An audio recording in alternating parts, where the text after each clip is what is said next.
നമസ്കാരം. നടി കാവ്യമാധവന്റെ പിതാവ് പി മാധവൻ അന്തരിച്ച വാർത്തകളാണ് ഇപ്പോൾ പുറത്തു വരുന്നത്. കാസർഗോഡ് നീലേശ്വരം പള്ളിക്കര കുടുംബാംഗവും സുപ്രിയ ടെക്സ്റ്റൈൽസ് ഉടമയുമാണ് അദ്ദേഹം.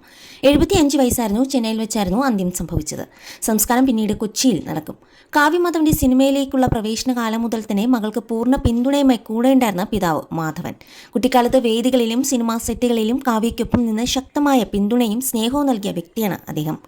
പല അഭിമുഖങ്ങളിലും കാവ്യ പിതാവിനെക്കുറിച്ച് അദ്ദേഹത്തിന്റെ പിന്തുണയെക്കുറിച്ചും വാചാലയായിരുന്നു. പിതാവിന്റെ മരണത്തിൽ കടുത്ത ദുഃഖത്തിലാണ് കാവ്യയും കുടുംബവും. എല്ലാ പ്രതിസന്ധി ഘട്ടങ്ങളിലും കാവ്യയ്ക്കൊപ്പം തന്നെയായിരുന്നു അദ്ദേഹം. ആദ്യ വിവാഹമോചനത്തിലും കാവ്യയെ പിന്തുണച്ചു. ഇതുമായി ബന്ധപ്പെട്ട വിവാദങ്ങളിലെല്ലാം പ്രതികരണം നടത്തി മകളെ പ്രതിരോധിച്ചതും ഈ അച്ഛൻ തന്നെയായിരുന്നു. ദിലീപുമായുള്ള അപ്രതീക്ഷിത വിവാഹത്തെ മനസ്സറിഞ്ഞ് പിന്തുണച്ചു. നടിയെ ആക്രമിച്ച കേസിൽ ദിലീപ് പ്രതിസ്ഥാനത്താഴെപ്പോഴും കാവ്യയെ ചേർത്ത് പിടിച്ചു. കാവ്യ തുടങ്ങിയ ലക്ഷ്യ എന്ന സ്ഥാപനത്തിന് പിന്നിലും അച്ഛന്റെ സുപ്രിയ ടെക്സ്റ്റൈൽസിൽ നിന്ന് കിട്ടിയ ഊർജ്ജം തന്നെയായിരുന്നു. നടിയെ ആക്രമിച്ച കേസ് തുടരന്വേഷണവുമായി ബന്ധപ്പെട്ട് നടി കാവ്യമാധവന്റെ മാതാപിതാക്കളുടെ മൊഴിയും പോലീസ് എടുത്തിരുന്നു. സംവിധായകൻ ബാലചന്ദ്രകുമാറിനെ സ്ഥിരമായി വിളിച്ചതായി കണ്ടെത്തിയ നമ്പർ താൻ ഉപയോഗിച്ചിരുന്നതല്ലെന്ന കാവ്യമാധവന്റെ വാദം നുണയാണെന്ന് ക്രൈംബ്രാഞ്ച് നേരത്തെ ഹൈക്കോടതിയെ അറിയിച്ചിരുന്നു. തുടരന്വേഷണത്തിന് സമയം നീട്ടി നൽകണം എന്നാവശ്യപ്പെട്ട് ഹൈക്കോടതിയിൽ നൽകിയ അപേക്ഷയിലാണ് ഇക്കാര്യം വെളിപ്പെടുത്തിയത്.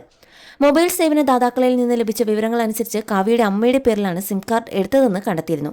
ഈ കാര്യങ്ങളിൽ വിശദീകരണം തേടാനാണ് ഇവരുടെ മൊഴിയെടുത്തത്.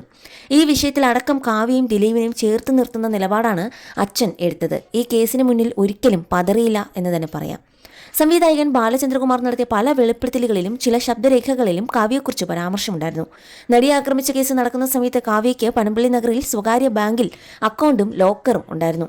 അച്ഛൻ മാധവന്റെ സഹായത്തോടെയാണ് കാവ്യ ബാങ്ക് ഇടപാടുകൾ നടത്തിയിരുന്നത് എന്ന് പോലും വിവാദമെത്തി. കോടതിയിലും മൊഴി നൽകിയിരുന്നു. ഇത് പൂർണ്ണമായും ദിലീപിനെ പിന്തുണയ്ക്കുന്നതായിരുന്നു. ബാലതാരമായി സിനിമയിൽ തുടക്കം കുറിച്ച കാവ്യ പിന്നീട് നായികയായി മാറുകയായിരുന്നു. ചന്ദ്രൻ ഉദിക്കുന്ന ദിക്കിൽ എന്ന ചിത്രത്തിലൂടെ നായികയായി അരങ്ങേറ്റം കുറിച്ച് പിന്നീട് മലയാള സിനിമയിലേക്ക് തിരക്കേറിയ ഒരു നടിയായി മാറി.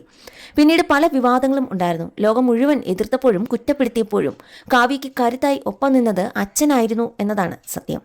ദിലീപുമായുള്ള വിവാഹത്തിന് കുടുംബം സമ്മതിച്ചതുപോലും കാവ്യയുടെ സന്തോഷകരമായ ജീവിതത്തിന് മുൻഗണന നൽകിയതുകൊണ്ട് മാത്രമായിരുന്നു. ദിലീപുമായുള്ള വിവാഹശേഷം കാവ്യ ഒരു പെൺകുഞ്ഞിന്റെ അമ്മയായി. ഇപ്പോൾ മകൾക്ക് ചുറ്റുമാണ് കാവ്യയുടെ ലോകം. ഇതിനിടെയാണ് പ്രിയപ്പെട്ട അച്ഛൻ കാവ്യയെ വിട്ടു പിരിയുന്നത്. അമ്മ ശ്യാമളയും അച്ഛൻ മാധവനുമാണ് തന്റെ നട്ടല് എന്ന് കാവ്യയും ഉറക്കെ പറഞ്ഞിരുന്നു. ഓസ്ട്രേലിയയിൽ നിന്നും മിഥുൻ എത്തുന്നതുവരെ മൃതദേഹം മോർച്ചറിയിലേക്ക് മാറ്റി നിരവധി ആളുകളാണ് അദ്ദേഹത്തിന് ആദരാഞ്ജലികൾ അർപ്പിക്കാൻ എത്തുന്നത്. എന്തായാലും ഈ ഒരു വേദന അല്ലെങ്കിൽ ഈ ഒരു വേർപാട് കാവ്യയ്ക്ക് എപ്പോഴും താങ്ങാനാകാത്ത ഒരു വിഷമം തന്നെയാണ്.